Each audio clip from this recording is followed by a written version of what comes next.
नमस्कार दोस्तों, ये हमारी वोकैब सीरीज का आज 5वां सेशन है और मैं हूं विशाल और मैं आप सभी लोगों का स्वागत करता हूं आपके अपने यूट्यूब चैनल माई पाठशाला पर। जैसा कि मैं आपको बता रहा था कि ये आज हमारा 5वां सेशन है और मैंने आपसे प्रॉमिस किया हुआ था कि 90 डेज के अंदर, 90 दिनों के अंदर मैं आपको ऐसी वोकैबलरी पढ़ाऊंगा जिससे 95% से लेकर के 99% वोकैब जो है वो आपके एग्जाम में फंसेंगे। अब 1-2% वोकैब इधर उधर हो सकती है, बट मैंने आपको गारंटी दिया हुआ है कि 95 टू 99% चांसेस जितनी भी वोकैब आएगी वो हमारे इस 90 दिन के ये हुए सेशंस में से आएगी। तो चलिए बिना किसी देरी के हम लोग जो लोग सीखते हैं कि भाई आज के दिन हम लोग क्या क्या कवर करने वाले हैं। आज के दिन हम लोग क्या क्या कवर करने वाले हैं उसको हम लोग बहुत जल्दी से देख लेते हैं एक बार। तो आज के दिन हम लोग वन वर्ड सब्सटीट्यूशन 20 कवर करेंगे। वर्ड सीरीज में एंटोनिम सिनोनिम्स के साथ 40 वर्ड्स कवर करेंगे। इडियम्स एंड फ्रेजेस 20 कवर करेंगे। उसके बाद phrasal verbs 5, fixed proposition 5 cover करेंगे।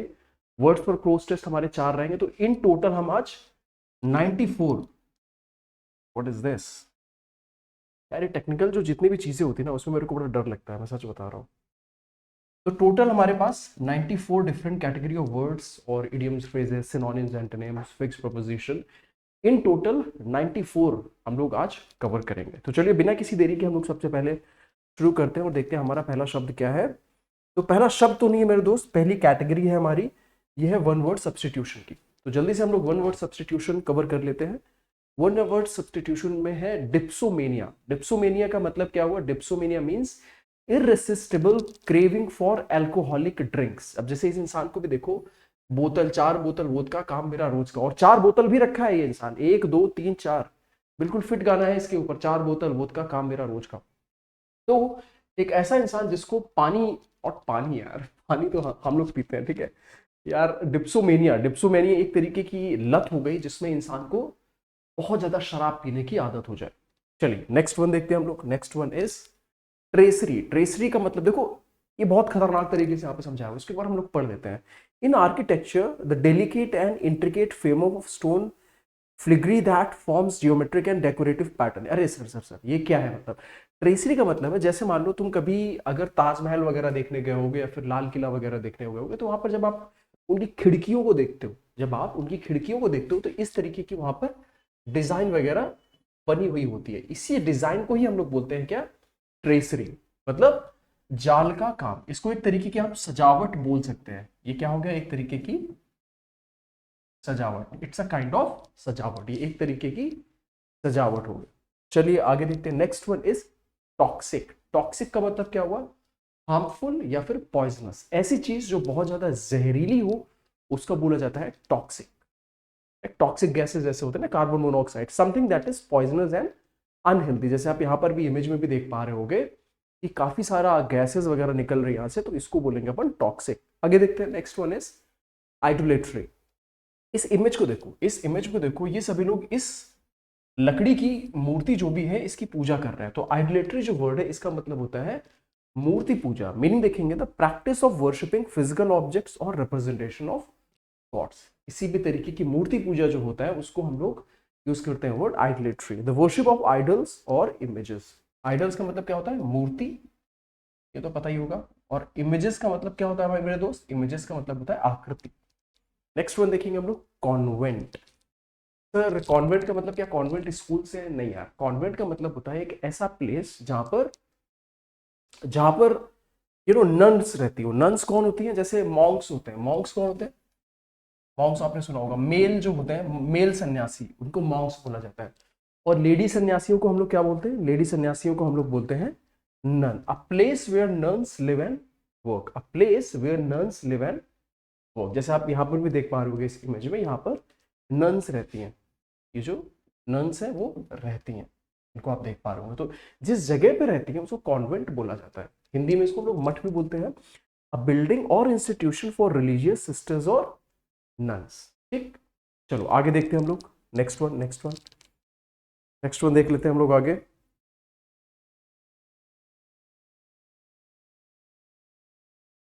यार मेरे को मैसेज आया हुआ है अभी एक, पता नहीं क्या हुआ है।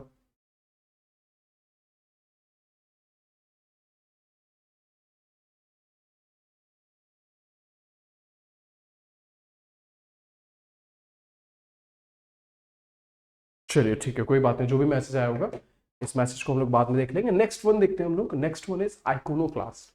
आइकोनोक्लास्ट, जैसे आप इस इंसान को यहाँ पर देखो, इस इंसान को अगर आप यहाँ पर देखोगे तो आपको समझ में आएगा कि ये इंसान मूर्ति तोड़ने की कोशिश कर रहा है, बल्कि तोड़ने की कोशिश नहीं कर रहा है बल्कि मूर्ति को तोड़ दे रहा है। तो ऐसे इंसान को जो मूर्तियां तोड़ता हो उसको बोला जाता है आइकोनोक्लास्ट। अब देखो, आइकोनोक्लास्ट का मतलब सिर्फ ये नहीं है कि जो मूर्तियां तोड़ता हो, इसका मतलब एक ऐसा इंसान भी होता है जो चेरिश्ड बिलीफ्स, जो सोसाइटी के बिलीफ सिस्टम हो, उसको भी तोड़ने का मादा रखता हो। जैसे मान लो तुम हो, अगर तुम्हारे समाज में सभी तुमसे बोले कि यार गवर्नमेंट जॉब करो, गवर्नमेंट जॉब करो, और तुम बोलो कि नहीं यार मुझे गवर्नमेंट जॉब नहीं करना, चाहे कुछ भी हो जाए, तो ऐसी कंडीशन में आप भी एक आइकोनोक्लास्ट हो गए। जैसे आप यहाँ पर डेफिनेशन समझो, अ पर्सन हु अटैक्स और रिजेक्ट चेरिश्ड बिलीव्स और एस्टैब्लिश्ड इंस्टीट्यूशंस।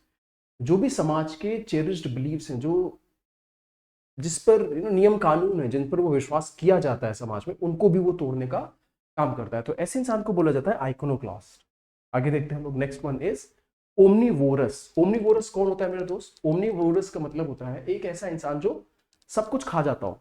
सब कुछ मतलब मांस भी खा जाता हो, एक ऐसा इंसान जो जूस भी पी जाता हो, मतलब एक ऐसा इंसान जो वेजिटेरियन भी हो, कार्निवोरस भी हो। कार्निवोरस कौन होता है? कार्निवोरस एक ऐसा इंसान होता है जो सिर्फ मांस खाता है। जैसे आप इस बच्चे को देखोगे, इसके पास देखो ये यहाँ पर फ्रूट्स एंड वेजिटेबल्स पड़े हुए हैं, यहाँ पर ये मछली भी पड़ी हुई है, यहाँ पर इसके पास ये केला, अमरूद, सेब, ये सब सारी चीजें पड़ी हुई, और यहाँ पर ये मीट भी रखा हुआ है। मतलब ये एक ओमनीवोरस बच्चा है, इसको सब कुछ खाना पसंद है।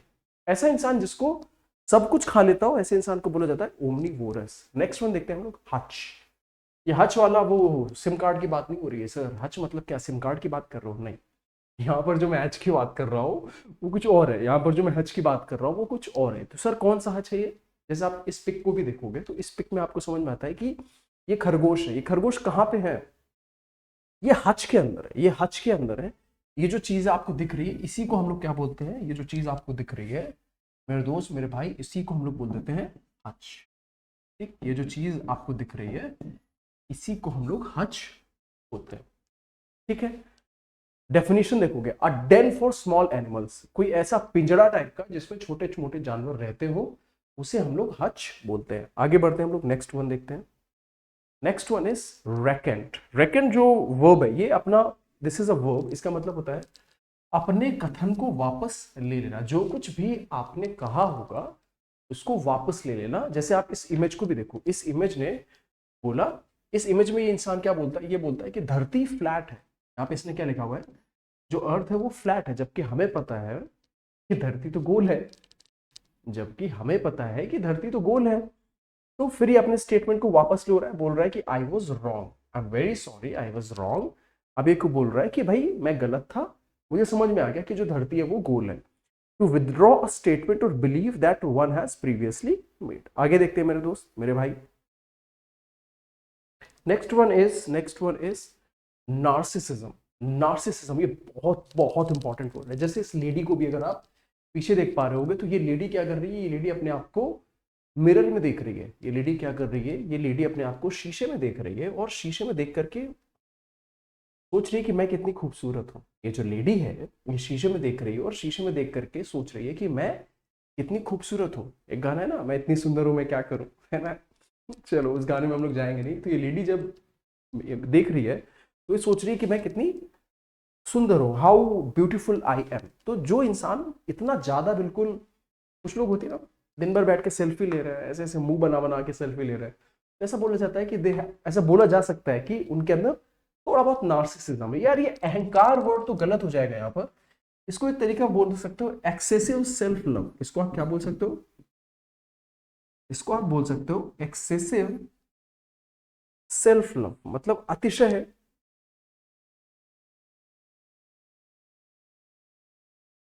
मतलब अपने आप से बहुत ज्यादा प्यार। इसको हम लोग क्या बोल सकते हैं? Excessive self love. ठीक है, ठीक है सर, आगे बताओ, आगे बताओ। टॉर्चुअस। टॉर्चुअस का मतलब होता है घुमावदार या बहुत जटिल। जैसे आप इस रोड को देखो, इस रोड को देखो, कितनी कितनी घूमती हुई सी जा रही है। इस रोड को देखो कितनी घूमती हुई सी जा रही है। तो हम लोग क्या बोल सकते हैं कि ये जो सड़क है ये कैसी है? ये टॉर्चुअस है। The road is tortuous, the road is tortuous. Definition देखोगे, having many twist and turns, very winding और कॉम्प्लिकेटेड। एक ऐसी रास्ता जिसमें बहुत ज्यादा ट्विस्ट एंड टर्न्स हो, उसको हम लोग बोलते हैं क्या? टॉर्चुअस। नेक्स्ट वन देखेंगे हम लोग। Next one is inheritance. Inheritance का मतलब होता है विरासत। इनहेरिटेंस जो वर्ड है इसका मीनिंग हुआ विरासत, property handled down after the death of a person. मान लो कोई के जो पेरेंट्स हैं, अगर वो जो भी मर जाते हैं, तो जो पेरेंट्स की जितनी भी जमीन जायदाद धन संपत्ति होती है वो किसके पास जाती है? वो विरासत के स्वरूप में उनके बच्चों के पास जाती है। जैसे ये पिताजी हुए, मान लीजिए एग्जाम्पल ले रहा हूं, तो इनके पिताजी के पास जो भी है धन संपत्ति ये सब इन्होंने इस तिजोरी में डाल करके रखा हुआ है, तो इसको अपन क्या बोलेंगे? इसको हम लोग बोल देंगे ये इनकी विरासत है, ये इनकी इनहेरिटेंस है, ये इनकी इनहेरिटेंस है। ठीक, आगे देखो नेक्स्ट वन। भाई कितना टाइम हो गया भाई? मैंने टाइम मैं जरूर नोट करते रहता हूँ, पता चला टाइम मैंने बहुत ज़्यादा ले लिया है ना, क्योंकि आपका टाइम बहुत ज़्यादा ज़रूरी है। ऐसा नहीं होना चाहिए कि पता है आजकल वो बड़ा चल रहा है, क्या बोल रहे हो उसे, आजकल ये सब तो है ही, इसके अलावा आजकल देख रहे होगे आप लोग यूट्यूब पे बड़ा मतलब यूट्यूबर्स, दो कौड़ी के टीचर, ऐसे कुछ कुछ कंट्रोवर्सी चल रही है। यार अभी एक क्लास है और इस क्लास में मुझे बोलना चाहिए या नहीं बोलना चाहिए मुझे समझ नहीं आता है, पर मुझे क्या लगता है ना कि यार टीचर एक टीचर होता है। टीचर एक टीचर होता है, वो कहीं पर भी पढ़ा रहा हो, चाहे वो यूट्यूब पे पढ़ा रहा हो, चाहे वो यूनिवर्सिटी में पढ़ा रहा हो, चाहे वो कॉलेज में पढ़ा रहा हो, किसी के पास भी अधिकार नहीं है किसी अन्य टीचर का मजाक उड़ाने का। अब आप कैसे किसी को भी कैसे भी स्टेटमेंट पास कर सकते हो कि यार आप दो कौड़ी की टीचर हो? मतलब गलत बात है। सभी टीचर्स सम्माननीय है, मेरा तो ये मानना है। चलिए बहुत ज्यादा इस पे मैं बकवास नहीं करूंगा वरना आप बोलोगे सर।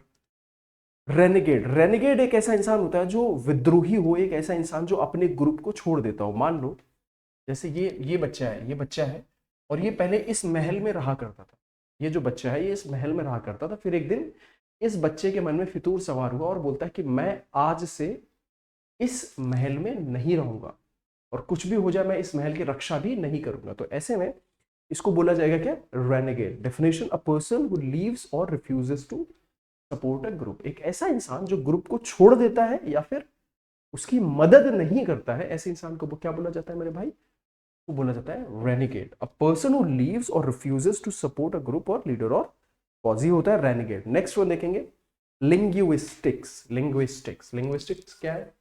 लिंग्विस्टिक्स का मतलब होता है भाषा विज्ञान, मतलब लैंग्वेज की स्टडी, लैंग्वेज की study. Definition, the scientific study of language, it structure, sound, meaning and development. जैसे आप मैडम को भी देखो, ये कौन है? ये मैडम, और ये कोई भाषा पढ़ा रही है, कोई भी लैंग्वेज पढ़ा रही होंगे, तो उसमें साउंड्स कैसे बनते हैं, वर्ड्स कैसे बनते हैं, सेंटेंसेस कैसे बनते हैं, और एक हर एक वर्ड की मीनिंग क्या क्या चीजें होती है, ये सारी चीजें मैडम पढ़ाने की कोशिश कर रही है। तो मैडम एक्चुअल में क्या कर रही है? She is an expert of linguistics, भाषा विज्ञान की वो एक्सपर्ट है। ठीक है, चलो आगे देखो भाई। Next one is hedonist. Hedonist, hedonist कौन इंसान होता है? Who is a hedonist? Hedonist एक ऐसा इंसान होता है जिसको भोग विलास में, जिसको अपनी लाइफ को एंजॉय करने में बड़ा मजा आता है। और किसको मजा नहीं आता यार?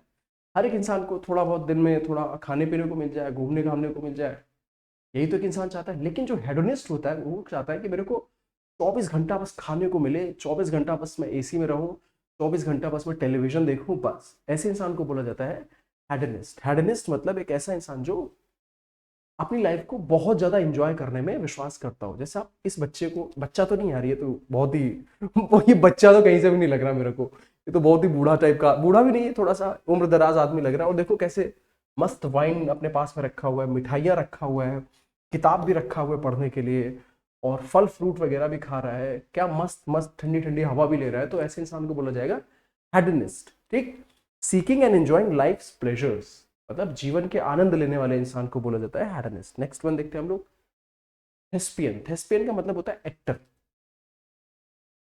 बहुत ही मतलब अजीबोगरीब इंग्लिश है, आप सीधा एक्टर ही बोल देते हैं, लेकिन जो ड्रामा वगैरह में परफॉर्म करने वाले एक्टर होते हैं, जो स्टेज पर परफॉर्म करने वाले एक्टर होते हैं, उसको हम लोग क्या बोलते थे? उसको हम लोग बोलते हैं थेस्पियन। जैसे आप पीठ पीछे भी देख पा रहे होंगे, ये कौन है? He is a thespian. ये स्टेज पर परफॉर्म कर रहा है। एन एक्टर और a person who performs in plays और ड्रामा, जो प्लेज में और ड्रामा में परफॉर्म करता है उसको हम लोग थेस्पियन बोलते हैं। चलो भाई ठीक है सर, आगे देखो, ornithology.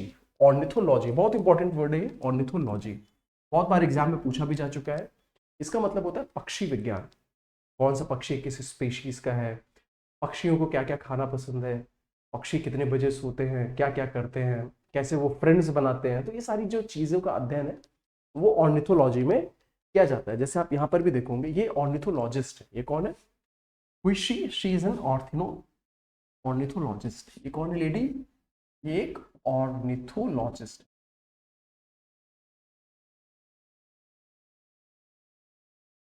She is an ornithologist. इसको हम लोग क्या बोलते हैं, इसको हम लोग बोलेंगे ऑर्निथोलॉजिस्ट। तो किसकी एक्सपर्ट होगी ये मैडम जो है, ये एक्सपर्ट है ऑर्निथोलॉजी की, experts in the scientific study of birds, मतलब जिसको चिड़िया वगैरह का बहुत अच्छा अध्ययन करने आता हो उसको बोलेंगे अपन ऑर्निथोलॉजिस्ट, और इस स्पेसिफिक स्टडी को बोलते हैं हम लोग ऑर्निथोलॉजी। आगे देखते हैं भाई, चलो वन वर्ड सब्स्टिट्यूशन हम लोग बिल्कुल धमाल तरीके से, कमाल तरीके से हम लोगों ने कवर कर लिया है। हमने 20 वर्ड, पता भी चला 15 मिनट में हमने 20 वर्ड निपटा डाले, और भी पिक के तरीके से। पिक देखने में जो, देखो एक बात बोली जाती है कि जो विजुअल मेमोरी होती है ह्यूमन माइंड की, जो विजुअल मेमोरी होती है वो आप जो देखते हो ना बिल्कुल आपकी लॉन्ग टर्म मेमोरी में जाता है, और जो आप सिंपल पढ़ते हो वो आपकी लॉन्ग टर्म मेमोरी में उतना नहीं जाता है जितना आपकी विजुअल मेमोरी स्ट्रांग होती है। चलिए अब हम लोग बात करते हैं वर्ड सीरीज की। वर्ड सीरीज में जल्दी से कवर करते हैं। सेरेमोनियल, सेरेमोनियल जो वर्ड है इसका मीनिंग हुआ रिलेटिंग टू और use in a formal traditional ceremony, ritualistic और ऑर्नामेंट। मतलब मान लो कोई राजा वगैरह बन रहा है, कोई राजा वगैरह बन रहा है तो उसको बकायदा राजा को कैसे, राजा को सिंहासन पे बिठाया जाता है, राजा साहब सिंहासन पे ऐसे बैठते हैं, फिर उनको मुकुट वगैरह चढ़ाया जाता है, फिर उनको कपड़े वगैरह पहनाए जाते हैं, फिर उनका तिलक वगैरह लगाया जाता है। तो ये सब क्या है, this is all part of ceremony. और ये जो सारी चीजें, ये सारी की सारी चीजें सेरेमोनियल है। जैसे आप यहाँ पर भी देख पा रहे होगे, ये कोई बहुत बड़ा फंक्शन हो रहा है, तो यहाँ पर जितनी भी प्रथाएं हैं, रिचुअल्स हैं, वो सब सेरेमोनियल है। ठीक है, ये सिंपल समझाने के लिए मैंने पिक का यूज किया है। तो सिनोनिम्स देखेंगे, सिनोनिम्स इसके क्या हो जाएंगे, रिचुअलिस्टिक मतलब प्रथाओं से रिलेटेड, प्रथाओं से, कस्टम से related, ritualistic, formal and traditional. Antonyms क्या हो जाएंगे, कैजुअल, इनफॉर्मल, सिंपल। ये जो तीनों वर्ड है ना, इसका मतलब वो जो मूड में आ रहे हो वो किए जा रहे हो ना। जैसे होता है ना कि रक्षाबंधन वगैरह हुआ तो रक्षाबंधन में बहन जो होती है वो धागा वगैरह बांधती है, फिर आप उसको पैसे देते हो, पर वो सेरेमोनियल हुआ।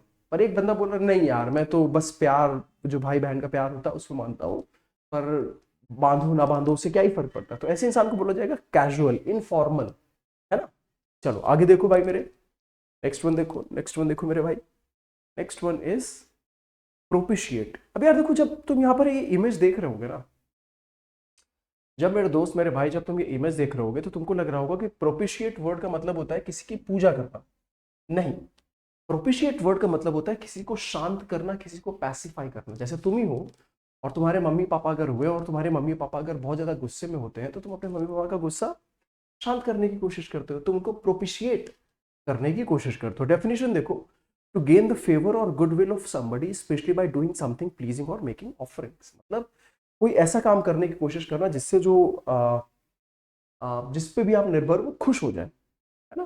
जैसे ये है, अगर ये इनकी वंदना करेगा, आरती करेगा भगवान की, तो भगवान इनके ऊपर खुश होंगे और खुश होकर के इनको कुछ ना कुछ प्रदान जरूर करेंगे। ठीक, सिनोनिम देखेंगे, अपीज। अपीज का मतलब होता है शांत करना, किसी को शांत करना। कैसे शांत करना, उसकी बातें मान करके। ठीक है, जैसे पैसिफाई का मतलब होता है, इसका भी मतलब होता है शांत करना। कॉन्शिलिएट, इसका भी मतलब होता है आपसी झगड़ों को मिटा करके किसी शांति स्थापित करना। ऑफेंड, ऑफेंड का मतलब परेशान करना। इरिटेट आप जानते ही होंगे। प्रोवोक, ये बहुत इंटरेस्टिंग वर्ड है, प्रोवोक। प्रोवोक जो वर्ड आप यहाँ पर देख पा रहे हो, इसका मतलब होता है किसी को गुस्सा दिलाना। ठीक, तो इसके एंटोनिम्स क्या हो गए, ऑफेंड, इरिटेट और प्रोवोक। ठीक, आगे बढ़ो, आगे देखते हैं हम लोग। Next one is restive. Restive मतलब होता है इम्पेशेंट। रेस्टिव का मतलब होता है इम्पेशेंट, मतलब सर इसका मतलब हुआ ऐसा इंसान जिसके अंदर बिल्कुल भी धैर्य ना हो। रेस्टिव का मतलब होता है बिना धैर्य का, बिना धैर्य का। ठीक है, रेस्टिव का मतलब होता है इम्पेशेंट, बिना धैर्य का। जैसे मतलब आप यहाँ पर यंग लोग देखो, यंग लोग हैं वो बिल्कुल जितने भी यंग लोग आप यहाँ पर देख पा रहे हो, थोड़ी सी डार्क इमेज है बट स्टिल आप समझ सकते हो कि जितने भी यंग लोग यहाँ पर हैं बहुत गुस्से में है, बहुत ही रेस्टिव है, बहुत ही इम्पेशेंट है, बिना किसी पेशेंस कर बोल रहे नहीं यार मुझे समाज में चेंज चाहिए, मुझे समाज में परिवर्तन चाहिए। सिनोनिम्स देखेंगे, फिजिटी। फिजिटी मतलब बहुत परेशान रहने वाला, गुस्सा गुस्सा करने वाला, ऐसे इंसान को बोला जाता है फिजिटी। Uneasy, agitated. एजिटेटेड मतलब एक ऐसा इंसान जिसको बहुत ज्यादा गुस्सा आता हो। एंटोनिम्स, काम, ट्रैंक्विल, कंपोज्ड, एक ऐसा इंसान जो बहुत ज्यादा शांत हो। ऐसे इंसान के लिए हम लोग यूज करते हैं वर्ड काम, ट्रैंक्विल एंड कंपोज्ड। ठीक, आगे देखो भाई मेरे, नोमैडिक। नोमैडिक नोमैडिक नोमैडिक, यार इमेज देख करके तुम्हें नोमैडिक वर्ड का क्या मतलब समझ में आ रहा है? जब ये तुम इमेज देख रहे हो तो तुम्हें नोमैडिक वर्ड का क्या मीनिंग समझ में आ रहा है? जैसे आप ये देखो, ये इंसान है और ऊँटों को लेकर के ये एक जगह से दूसरी जगह पर घूम रहे हैं। ऊँटों को लेकर के ये इंसान एक जगह से दूसरी जगह पर घूम रहा है, तो ऐसे इंसान को बोला जाता है नोमैडिक। नोमैडिक मतलब खाना बदोश। अगर मैं यहाँ पर लिखूं खाना बदोश, खाना बदोश कौन इंसान होता है? जो एक जगह से दूसरी जगह बस घूमता रहता है, खाना बदोश। राइट, अपने जीविकोपार्जन की तलाश में बस वो एक जगह से दूसरी जगह पर बस वो टहलता रहता है। डेफिनेशन देखेंगे हम लोग, moving from place to place rather than living in one fixed place. जैसे हम और आप क्या है, हमारा घर है तो हम लोग अपने घर में रहते हैं, फिर अपने घर से हम लोग मूव करते हैं, है ना, वहां से हम लोग मूव करते हैं। पर नोमैडिक कौन इंसान हुआ? जो एक जगह से दूसरी जगह बस घूमते रहता हूँ। सिनोनिम्स क्या हो जाएंगे? Itinerant, wandering and peripatetic. ये तीनों वर्ड बहुत ही इंपॉर्टेंट है और तीनों वर्ड का मीनिंग है एक ऐसा इंसान जो एक जगह से दूसरी जगह पर मूव करता रहता हो। चलिए नेक्स्ट वन, सेटल्ड।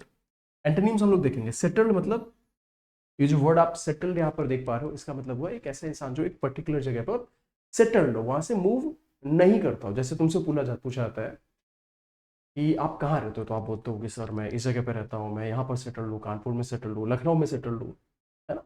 आप एक जगह से दूसरी जगह पर थोड़ी मूव करते हो। Stationary and sedentary. यार सेडेंटरी का मतलब होता है एक ऐसा बंदा जो बिल्कुल दिन भर बैठे रहता हो, ठीक है। तो इसका एग्जैक्ट सिनोनिम, सॉरी एंटोनिम तो नहीं है, बट स्टिल अगर कभी एग्जाम में आ गया तो हम लोग वहां पर उसको यूज कर सकते हैं, ठीक है। चलो भाई मेरे आगे देखते हैं हम लोग। कैपिचुलेट। कैपिचुलेट का मतलब होता है सरेंडर कर देना। जैसे आप इस राजा को देखो, ये एक राजा है, ये राजा है मेरे भाई, और ये बड़ा राजा है। अब ये राजा वाला जीत गया, ये जो राजा है, ये जो राजा है वो जीत गया, और ये राजा इसके सामने क्या कर रहा है? ऐसे बिल्कुल कैपिचुलेट कर दे रहा है, सरेंडर कर दे रहा है। डेफिनेशन, टू सरेंडर और given specially to an opponent और अंडर प्रेशर। सिनोनिम्स देखेंगे, सरेंडर, यील्ड, सबमिट। इन जो तीनों वर्ड हैं इसका मतलब होता है हार मान लेना, और हार मान करके अपनी पराजय को स्वीकार कर लेना, ठीक। Antonyms, resist, defy and oppose. ये जो तीनों वर्ड देख पा रहे हो, रेजिस्ट, डिफाई, अपोज, इनका मतलब होता है किसी, मान लो किसी का विरोध करना, ठीक है, किसी की बातों को नहीं मानना, तो वो हो गए रेजिस्ट, डिफाई और अपोज। चलिए ये भी चीज क्लियर हो गई, आगे देखते हैं हम लोग। स्ट्रेंज्ड। स्ट्रेंज का मतलब होता है एलियनेटेड। एलियनेटेड मतलब सर डेफिनेशन पढ़ो, सबसे पहले डेफिनेशन पढ़ो। नो लॉन्गर क्लोज और फ्रेंडली, मतलब पहले दोस्त थे, पहले मिलजुल के रहा करते थे, but now they are no longer friends and family. जैसे तुम ही हो, तुम्हारा कोई बहुत अच्छा दोस्त होगा और तुम उसको बोलते हो कि नहीं यार ये मेरा पक्का दोस्त है, बट कुछ दिनों बाद आपके अपने दोस्त से लड़ाई हो गई, कुछ दिनों बाद आपके अपने दोस्त से लड़ाई हो गई, तो ऐसे कंडीशन में बोलेंगे क्या? They have estranged। जैसे आप पिक में भी देख पा रहे हो, ये एक फैमिली है, फैमिली में ये मम्मी है, ये पापा है, और ये मम्मी पापा की एक बच्ची है, ठीक। अब ये क्या हो रहा है कि मम्मी पापा आपस में बातचीत नहीं कर रहे हैं, इनके बीच में लड़ाई झगड़ा हो गया, तो कैसे हो गया? वो estranged हो गया, और इसकी वजह से ये जो बच्ची है कितनी निराशा में है। सिनोनिम्स देखेंगे, एलियनेटेड। एलियनेटेड मतलब अलग हो जाना, डिस्टेंट, दूर हो जाना, डिसकनेक्टेड, आपस में कनेक्शन नहीं बना के रखना, ठीक, आपस में बातचीत नहीं करना। Antonyms, close, connected and intimate. ये सारे के सारे जो वर्ड्स हो गए ये इसके एंटोनिम्स हो गए मेरे दोस्त। चलो भाई मेरे आगे देखते हैं हम लोग। प्रेमोनिशन। प्रेमोनिशन का मतलब क्या है? देखो प्रेमोनिशन का मतलब है, मान लो जैसे तुम ही हो, मान लो जैसे तुम ही हो मेरे दोस्त, और तुमको कभी कभी लगता होगा कि यार कुछ गलत होने वाला है। कभी कभी होता है ना कि तुमको पता नहीं, कुछ तो लगता है कि नहीं यार something wrong is about to happen, something wrong is about to happen, कुछ तो गलत होने वाला है। जो जो आपका एहसास होता है, ये जो आपका पूर्वाभास होता है, उसको हम लोग इंग्लिश में बोलते हैं प्रेमोनिशन। जैसे आप इस इमेज में भी देख पाओगे, ये जो बेचारी लड़की है ये पढ़ रही है, पर इसके मन में चल रहा है कि यार लग रहा है एक्सीडेंट होने वाला है, लग रहा है कि एक्सीडेंट हो रहा है, इसको पूर्वाभास हो रहा है। अब ऐसा क्यों होता है? ये तो ईश्वर का चमत्कार होगा। ईश्वर हमें संदेश देना चाहता होगा कि नहीं भाई, something wrong is about to happen, थोड़ा सा चेंज कर लो, है ना। A strong feeling that something is going to happen in the future, especially something unpleasant without any evidence or reason। मतलब भविष्य में अगर कुछ बुरा होने वाला है और इसका आपको पूर्वाभास होने लगे, इसको हम लोग बोलते हैं प्रेमोनिशन। सिनोनिम्स क्या हो जाएंगे? फोरबोर्डिंग, इंक्लिंग एंड इंट्यूशन। ये जो तीनों वर्ड आप यहां पर देख पा रहे हैं मेरे भाई, इनका मतलब होता है एक तरीके से भविष्यवाणी टाइप का हो, कुछ गलत होने वाला है और आपको अपने आप ही पता चलेगा नहीं यार something wrong is about to happen, नहीं नहीं नहीं, अपने आप को सचेत कर लेते हैं। Antonyms assurance, certainty and confidence. मतलब आपको निश्चित है नहीं यार कुछ गलत नहीं होगा, ये इसके आपके एंटोनिम्स हो गए। आगे देखो, एल्यूड। एल्यूड का मतलब क्या हुआ मेरे दोस्त? एल्यूड जो वर्ड है इसका मतलब हुआ बच करके भाग जाना। जैसे आप यहाँ पर भी देखो, ये जो लड़का है ये पुलिस वाले से बच करके भाग रहा है, ये जो लड़का है क्या कर रहा है यहाँ पर? पुलिस वाले से बच करके भाग रहा है। तो एस्केप और अवॉइड समवन और something specially by being clever और क्विक। मान लो तुम अगर बहुत चालाक हो, बहुत क्विक हो, तो तुम बच करके भाग जाओगे। सिनोनिम्स देखेंगे, evade, escape and dodge. Evade का मतलब होता है भाग जाना, एस्केप का मतलब होता है बच के भाग जाना, और डॉज का मतलब क्या होता है? मान लो तुम्हारी तरफ कोई कुछ फेंके और तुम ऐसे हो जाओ, इसको बोलते हैं डॉज। एंटोनिम्स क्या हो जाएंगे? सरेंडर, भाई ठीक है मैंने गलती की है, मैं आप सरेंडर कर रहा हूँ। फेस, मैंने गलती की, I will face the law. Encounter, encounter का मतलब होता है वो नहीं कि धूम धूम धड़ाम, वो एनकाउंटर वाली बात नहीं और कि पुलिस मिली और उड़ा दिया, नहीं। यहाँ पे एनकाउंटर का मतलब हो रहा है मिलना, किसी से आपस में मिलना। तो अगर इसने कुछ गलती की होगी, अगर पुलिस से जाकर के मिल गया, इट्स गुड, एनकाउंटर हो गया। ठीक, आगे देखो। चलिए, तो हमने 20 अभी तक क्या कवर कर लिए? अभी तक हमने 20 जो है वन वर्ड सब्स्टिट्यूशन कवर किए। उसके बाद हम लोग 10 जो है हम लोगों ने वर्ड सीरीज कवर किए, इंक्लूडिंग एंटोनिम्स एंड सिनोनिम्स। ठीक, तो 3 3 6 7 70 70 तक हम लोगों ने नए वर्ड सीखे।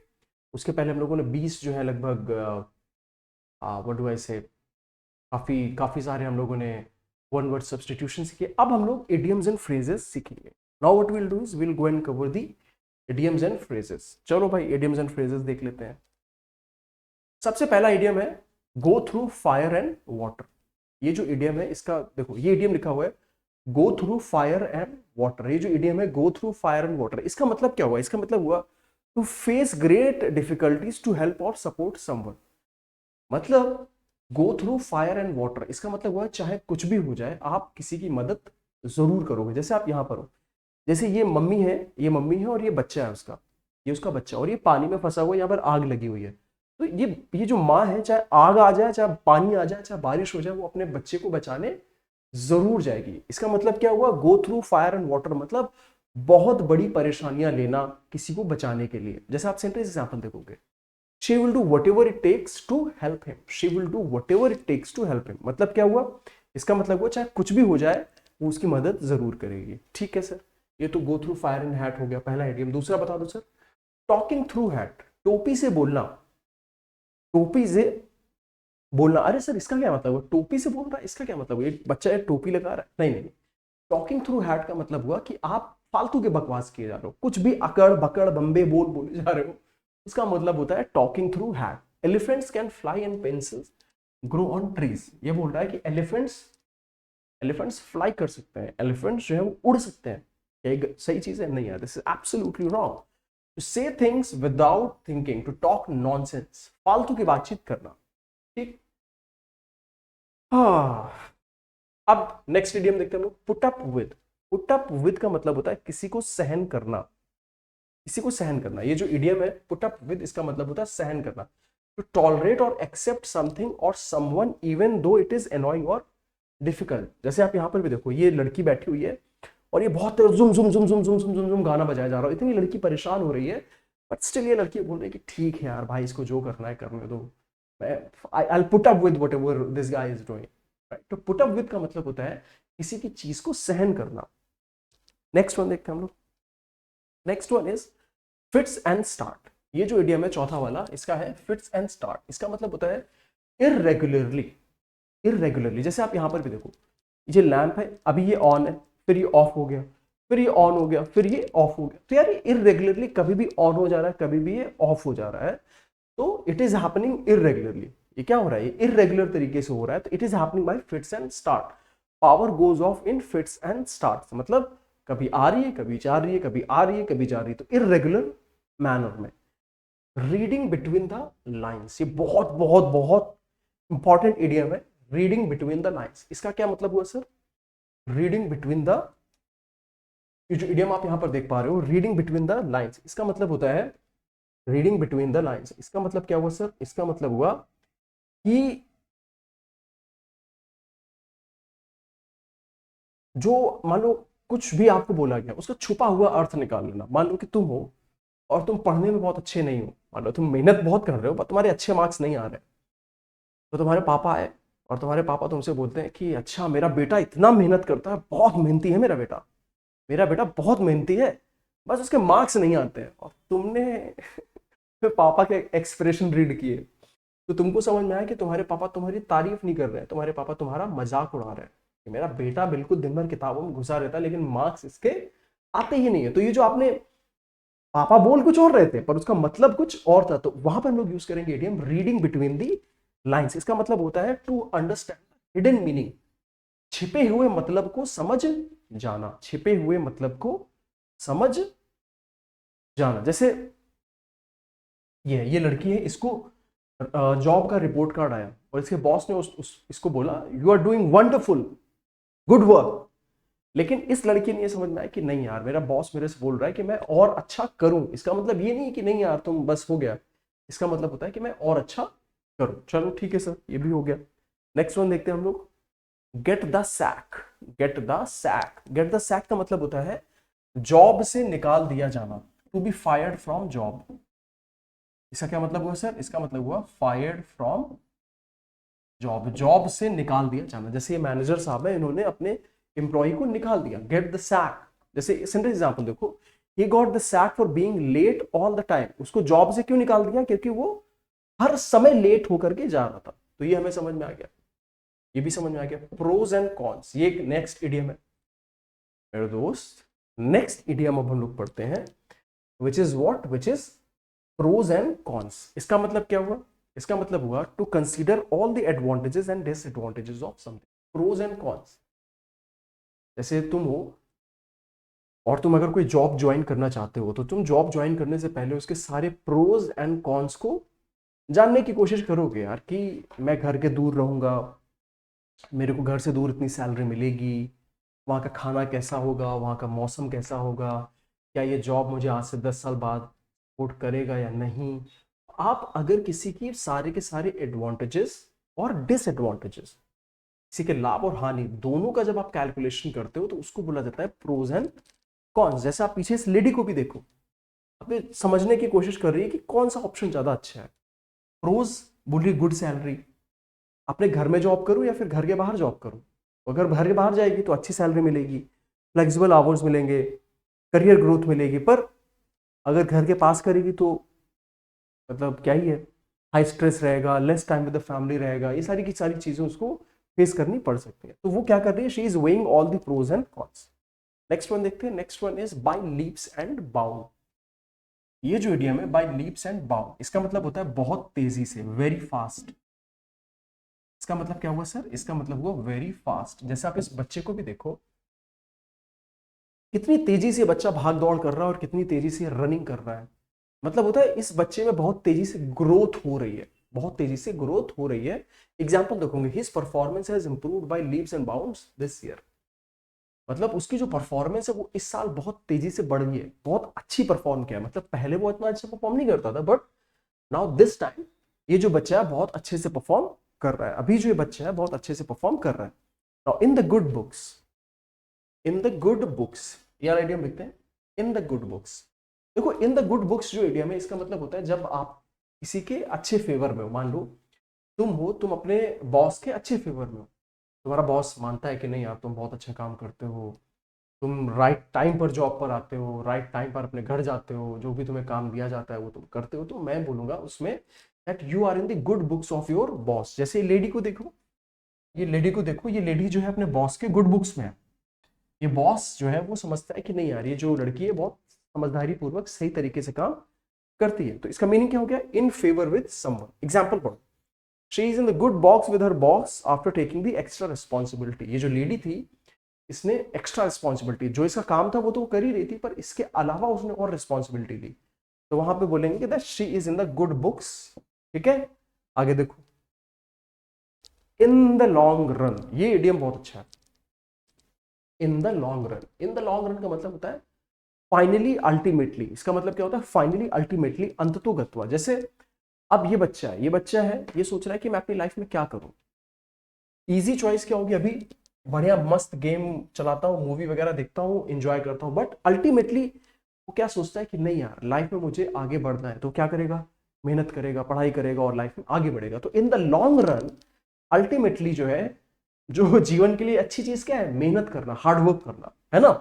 चलो एग्जाम्पल देखो, studying hard is difficult now but in the long run it leads to success. मतलब अभी हो सकता है कि पढ़ाई लिखाई करना अच्छा ना हो, but in the long run ultimately इससे आपको सफलता मिलेगी। In the long run it will lead to success, इससे आपको अंततोगत्वा सफलता जरूर मिलेगी। चलिए ये भी हमने कवर कर लिया। अब हम बढ़ते हैं फ्रेजल वर्ब्स की ओर। चलिए जल्दी से खटाखट तरीके से हम लोग फ्रेजल वर्ब्स को भी कवर कर लेते हैं। पहला है ब्रेक फोर्थ। ब्रेक फोर्थ इसका क्या मतलब हुआ सर, इसका मतलब हुआ अचानक से उजागर हो जाना, अचानक से प्रकट हो जाना, टू अपीयर सडनली। जैसे आप यहां पर देख पा रहे to appear suddenly. Sentence example पढ़ोगे ना तो और अच्छे से तुमको समझ में आएगा। Chaos might break fourth if the police fail to control the situation. मतलब केओस जो है वो आ सकती है अगर पुलिस सिचुएशन को कंट्रोल नहीं करेगी। अगर पुलिस सिचुएशन को कंट्रोल नहीं करेगी तो केओस हो जाएगी। Next one, break in on. Break in on इसका क्या मतलब हुआ सर, इसका मतलब हुआ खलल डालना, किसी के काम में व्याधि उत्पन्न करना। जैसे यहां पर सेंटेंस एग्जांपल पढ़ो, the conversation between Shiv and Sona was going on when Rahul broke in on it। मतलब शिव और सोना ये आपस में गुटरुगु कर रहे थे, बातचीत कर रहे थे, और इसी बीच में क्या टपक पड़ा, Rahul. Broke in on it, Rahul बीच में टपक पड़ा और उनकी बातचीत को उसने मना कर दिया। Next one, break into. इसका मतलब क्या है सर, इसका मतलब होता है कहीं पर प्रवेश कर जाना। Break into, break into idiom है, इसका मतलब क्या हुआ सर, देखो प्रवेश कर जाना तो है ही, पर जबरदस्ती प्रवेश कर जाना। या आपको कोई चाहता भी नहीं है कि आप आओ, बट आप जबरदस्ती वहां पर चले जाओ। The thief broke into the house. जो चोर था वो क्या किया, वो घर में घुस गया। The thief broke into the house. चलिए ठीक है sir. Break off, break off का मतलब क्या हो जाना है, टू स्टॉप सडनली, मतलब अचानक से रुक जाना। ब्रेक ऑफ जो इडियम है इसका मतलब होता है अचानक से रुक जाना। जैसे ही broke off in the middle of his lecture yesterday. मान लो कि कोई इंसान था वो बीच बीच में लेक्चर दे रहा था, लेक्चर लेते रहते वो सोचने लगा, ऐसे ऐसे वो सोचने लगा, तो ऐसे बोलेंगे हम लोग क्या, he broke off in the lecture in between. चलिए ब्रेक आउट, देखो यार ये सब ब्रेक से रिलेटेड फ्रेजल वर्ब्स है। ब्रेक आउट का मतलब क्या हुआ, फैल जाना, फैल जाना। ब्रेक आउट जो फ्रेजल वर्ब है इसका मतलब होता है फैल जाना। ये पढ़ो, dengue has broken out in the Delhi. इसका मतलब क्या हुआ कि दिल्ली में, अरे भैया दिल्ली में जो है, बहुत ध्यान से समझिएगा, दिल्ली में जो है डेंगू जो है बहुत फैल चुका है। Dengue has broken out in Delhi, dengue has broken out इन दिल्ली। भाई दिल्ली, तुम भाई मैं गया था दिल्ली में, करीब कुछ समय रहा था दिल्ली में यार, मैं कितने ड्यूरेशन रहा था ये तो नहीं बताऊंगा मैं, और कुछ समय मैं दिल्ली में रहा था, बट मेरी हालत खराब हो गई थी दिल्ली में, मतलब बहुत बीमार हो गया था दिल्ली में। दिल्ली का एनवायरनमेंट जो है ना, टेम्परेचर भी बहुत खतरनाक है वहां पे, सब कुछ खतरनाक है यार। दिल्ली का खतरनाक चीज है कि मेरा माइक नीचे गिर गया भाई, बहुत खतरनाक है दिल्ली यार, मतलब माइक भी नीचे गिर गया, वो भी मुझे उठाना पड़ रहा है। चलिए चलिए चलिए चलिए चलिए, पोल्यूशन के लिए तो बहुत फेमस है ये दिल्ली। चलिए हम लोगों ने फ्रेजल वर्ब्स भी कवर कर लिया। अब हम लोग देखते हैं क्या है हमारे पास, no what do we have. अब हमारे पास है फिक्स्ड प्रपोजिशन। फिक्स्ड प्रपोजिशन देखते हैं। Fixed preposition, advance for. Advance for का मतलब होता है मैच्योर होना, मैच्योर होना। एडवांस फॉर मतलब कोई चीज से ज्यादा अच्छा होना, ज्यादा अच्छा होना, ज्यादा अच्छा होना। जैसे आप इसको पढ़ो, जैसे आप इसको पढ़ो, ही is advanced for his years, मतलब वो जितनी एज का है उससे कहीं ज्यादा अच्छा है। वो जितनी एज का है उससे कहीं ज्यादा अच्छा, he is advanced for sorry his years. Next one, advance by. Advance by का मतलब होता है प्रीपोन, आगे बढ़ा देना। एडवांस बाय का मतलब क्या हुआ, आगे बढ़ा देना। जैसे तुम हो और तुम्हारा एग्जाम जो है 10 तारीख को था, तुमको बताया गया कि भाई तुम्हारा जो एग्जाम है वो 10 तारीख को था, और तुमको कमीशन बोलता है कि अब तुम्हारा एग्जाम जो है वो 10 तारीख को नहीं होगा, अब तुम्हारा एग्जाम होगा 15 तारीख को। तो तुम्हारे एग्जाम को क्या कर दिया गया है, एडवांस बाई 5 डेज, या फिर प्रीपोन कर दिया गया। प्रीपोन कितने दिन के लिए कर दिया, 5 दिन के लिए प्रीपोन कर दिया। The visit of Veero has been advanced by days लिख दिया यार, यहाँ पे 5 डेज लिख दो, 5 दिन से आगे बढ़ा दिया गया, advanced by 5 days. Next one, abide by. Abide by ये जो फिक्स प्रपोजिशन का है, इसका मतलब होता है रूल्स को फॉलो करना, comply with the rules. We should abide by all the rules of the society. जैसे you should abide by the rules laid down by the committee, जो भी कमिटी के रूल्स एंड रेगुलेशन है उसको आपको अवश्य फॉलो करना चाहिए। Next one, accused of. Accused of मतलब किसी पर आरोप लगाना, आरोप लगाना। और कैसा आरोप लगाना, मान लो आपने कुछ कानूनी रूप से गलत किया हो, उसका आरोप लगाना। Sorry, accused of, he was accused of theft and convicted, उस पर चोरी पर आरोप लगाया गया और उसको कन्विक्ट घोषित कर दिया गया। नेक्स्ट वन, एक्विट ऑफ मतलब स्वतंत्र कर देना। कैसे स्वतंत्र कर देना, मतलब आपने कोई क्राइम वगैरह मान लो किया हुआ है, मान लो किसी इंसान ने कोई क्राइम वगैरह किया, आप क्यों करोगे यार, मान लो किसी इंसान ने क्राइम वगैरह किया, उसको जज साहब ने बोल दिया नहीं यार जो सबूत है वो तो नहीं बोल रहे हैं कि इसने क्राइम किया, तो जज साहब उसको क्या कर देंगे, उसको एक्विट कर देंगे। तो he was acquitted of the crime, जैसे इसको पढ़ो, he was acquitted of the crime. जो भी उसके ऊपर आरोप लगाए गए, जो भी बोला गया कि भाई इसने क्राइम किया है, जो भी गलत काम किया, वो सारे निरर्थक थे। He was acquitted of the crime. Next one, चलिए अब फ्रेजल वर्ब्स देखते हैं। फ्रेजल वर्ब्स हमारे पास कितने बचे हैं, 2। वेट अ सेकेंड यार, कुछ तो गलत हो रहा है। फिक्स प्रपोजिशन ये तो हो गया, वेट अ सेकेंड यार, ये जो कैटेगरी है ना वो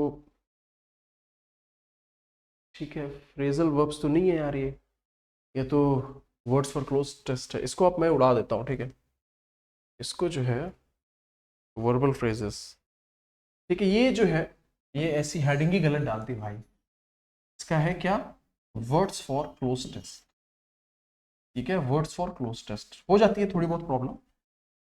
ये है वर्ड्स फॉर क्लोज टेस्ट, ये सब क्या है मेरे दोस्त, ये है वर्ड्स फॉर क्लोज टेस्ट। ये सब क्या है, these all are words for close test। बहुत सुनने में देखने में समान से लगते हैं, बट इनकी मीनिंग डिफरेंट होती है। वर्ड्स फॉर क्लोज टेस्ट, चलिए देखते हैं जल्दी से। First one is opposite. Opposite का मतलब होता है सूटेबल। एपोजिट जो वर्ड है इसका मतलब होता है सूटेबल, और ऑपोजिट का मतलब होता है विपरीत। ऑपोजिट का मतलब क्या होता है, इसका मतलब होता है मेरे दोस्त विपरीत। जैसे आप यहां पर भी देखोगे, His remarks are extremely opposite to the present discussion। जो भी अभी बोला जा रहा है उसमें जो भी उसने बोला है that is opposite, that is उपयुक्त, that is suitable, ठीक। पर opposite का मतलब क्या हुआ, answers are given on the opposite page, मतलब विपरीत जो है बिल्कुल आपके सामने जो है that is opposite, ठीक। तो opposite और opposite का ये मतलब हो गया। affect का मतलब क्या हुआ, affect जो है ये verb है, affect जो है ये एक verb है, ठीक। और ये जो इफेक्ट है मेरे दोस्त ये एक नाउन है, ठीक। अफेक्ट का मतलब होता है प्रभाव डालना, और इफेक्ट का मतलब होता है प्रभाव। Your opinion will not affect my decision, आपके जो भी विचार है उससे मेरे जो निर्णय है वो प्रभावित नहीं होंगे, ठीक। नेक्स्ट वन, इफेक्ट, ये नाउन मैंने बताया। The result showed statistically significant effect, ठीक है, जो रिजल्ट्स हैं वो स्टैटिस्टिकली सिग्निफिकेंट रिजल्ट को दर्शाते हैं। चलो भाई हमने ये भी कवर कर लिया बहुत धनाधन तरीके से। और कुछ बच रहा है क्या, नहीं यार अब तो कुछ नहीं बच रहा, ये भी हम लोगों ने कवर कर लिया। तो आज की क्लास में हमने क्या क्या कवर किया, जल्दी से धनाधन तरीके से देख लेते हैं हम लोगों ने क्या क्या कवर किया आज की क्लास में। धनाधन तरीके से हम लोग देखेंगे, ये चीज हम लोगों ने आज कवर की है, इतनी सारी चीजें हम लोगों ने आज कवर कर ली, 94 डिफरेंट वर्ड्स, ये सारी चीजें हम लोगों ने कवर की। और इसी के साथ साथ मैं आपको बताना चाहूंगा ये जो पीडीएफ है, ये पीडीएफ मैंने पूरी की पूरी आपको पढ़ाई हुई है इंटरेस्टिंग तरीके से, एक भी वर्ड आपको इसमें मिसिंग नहीं मिलेगा। ये सारी की सारी जो डे 5 की पीडीएफ है मैंने आपको बहुत इंटरेस्टिंग तरीके से पढ़ाई हुई है। ये पीडीएफ आपको यूट्यूब पर नीचे अवेलेबल हो जाएगी, डाउनलोड कर लो, इसको बहुत अच्छे से पढ़ लो शॉर्ट नोट्स के तरीके से। और इसके अलावा ये पीडीएफ जो है आपको माय पाठशाला के टेलीग्राम चैनल पर भी अवेलेबल हो जाएगी। तो चलिए दोस्तों, मैं आज इसी के साथ आप लोगों से लीव लेना चाहूँगा and will be meeting very soon. फिर से मिलेंगे हम लोग नेक्स्ट क्लास में। आप लोग बहुत मेहनत कीजिएगा, इस बार आप सिलेक्शन जरूर लीजिएगा, ठीक है। चलिए, thank you so much for attending today's session. मिलते हैं नेक्स्ट क्लास में, आप लोग अपना ध्यान रखिएगा।